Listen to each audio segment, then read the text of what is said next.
Hello, wealthy family, and welcome to today's video. Thank you so much for coming and sharing some time with me. I love and appreciate you all. So my boys and I, we are in the parking lot of Target because I'm in between sessions, and I know if I don't get this out now, I'm not going to be able to get it out today. And I've been on a consistent streak. So this month is Mental Health May, and I wanted to talk to the mental health of everyone, but especially my melanated folks, my cousins from every arena. If you have pigmentation, if your melanin is popping, this message is for you. And specifically on my community, because there is a stereotype behind mental therapy, but behind mental health.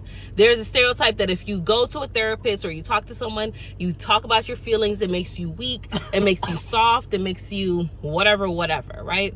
And the other day I was watching one of XXXTentacion's old videos, one of his old interviews, and he was talking about therapy, and the interviewer was like, oh, I feel like because X was very spiritual. I actually got turned on to him because my daughter was listening to his music, and it was one of his wild songs, and I said, who the fuck are you listening to?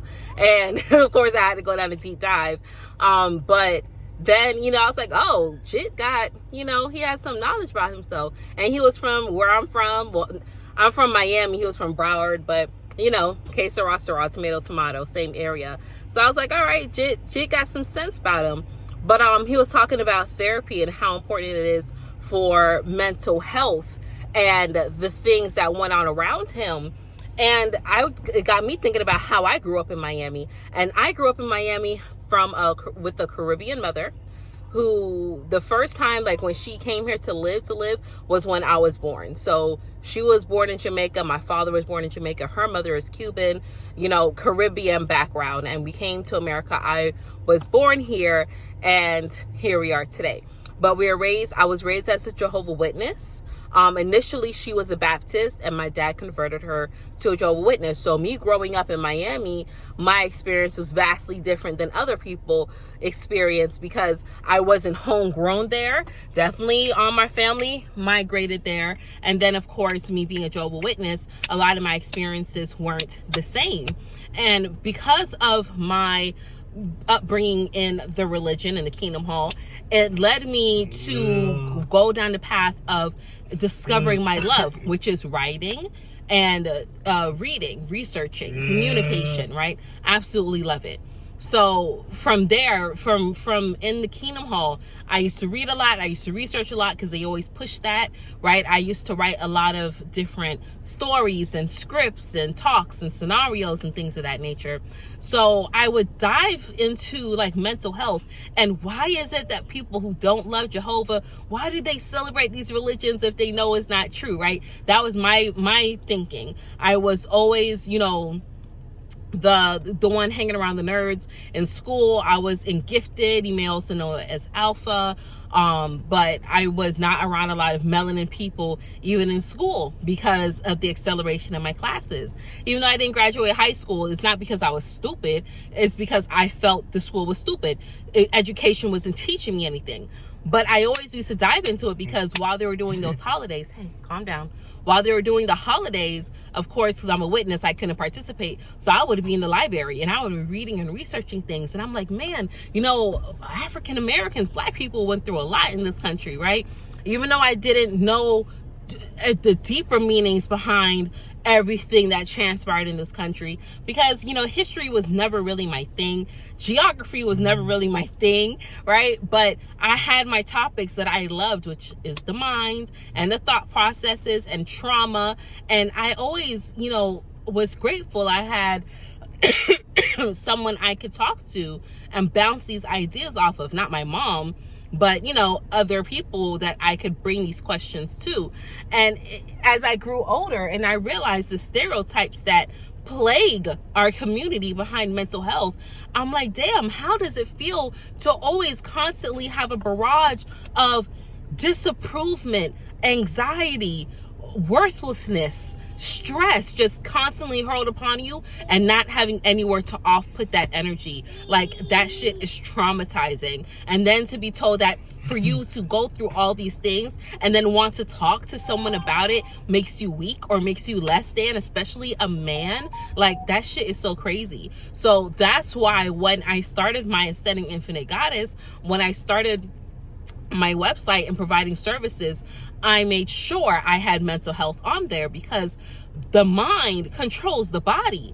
And if you don't have anywhere to vent, to let things off of, to have someone to talk to know that you're not alone, to know that you're not crazy, that shit is stifling. And that is why a lot of people are walking around here hurt and angry and uncertain, just because they don't have an outlet. And then when they do say, hey, I need to talk to someone, a lot of people aren't supportive. A lot of people are like, why do you want to talk about it? Why do you want to talk about your feelings? Why do you want to get this off your chest? Like, who cares? Who gives a fuck? Especially in today's society, we are so disconnected.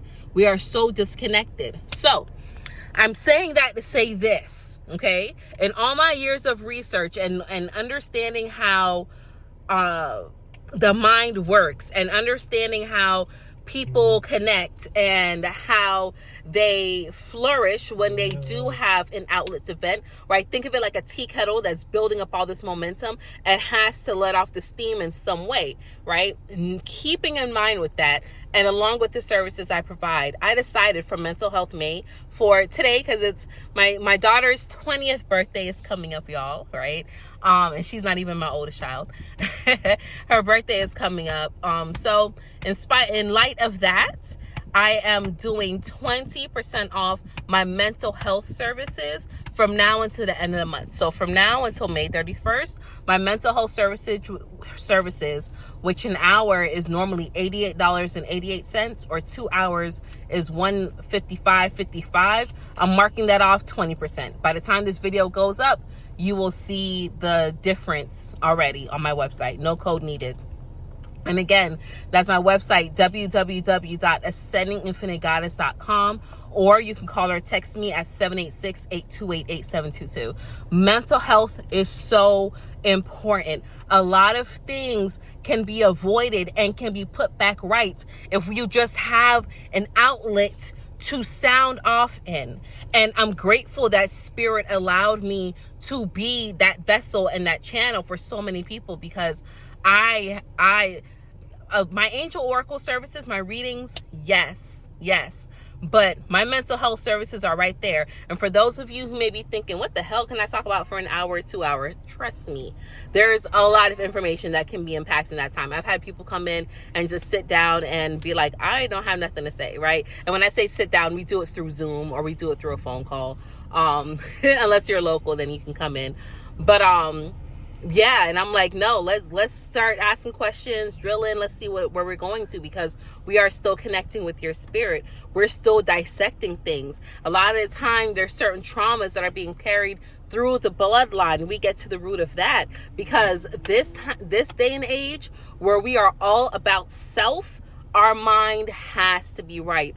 Our mind has got to be on point, and we have some things that we gotta let loose, even if it's just, I have thoughts about killing my boss every single day, right? And we got to dive into that and see what that's about. It is still good to dive into that energy, okay? So that is that, wealthy family. I love you all. I appreciate you all. Mental health is important. Mental health is important. Mental health is important. It makes you stronger because you're clearing out the weakest parts of you. You're clearing out the parts that are diseased, and you're allowing space for things that are more whole and complete to take hold, all right, to take stock of. A lot of these stories and a lot of these storylines that have been passed down in our community is not correct. And as we search for more and more answers, and we see the wool that has been pulled over our eyes for so long, it makes us angrier and angrier and angrier. And you have to vent that anger somewhere. Okay? So that is that, wealthy family. I love you all. I appreciate you all. Again, my website is www.ascendinginfinitegoddess.com, or you can call or text me at 786-828-8722. And until we connect again, stay alert, stay aware, and live in love. Peace.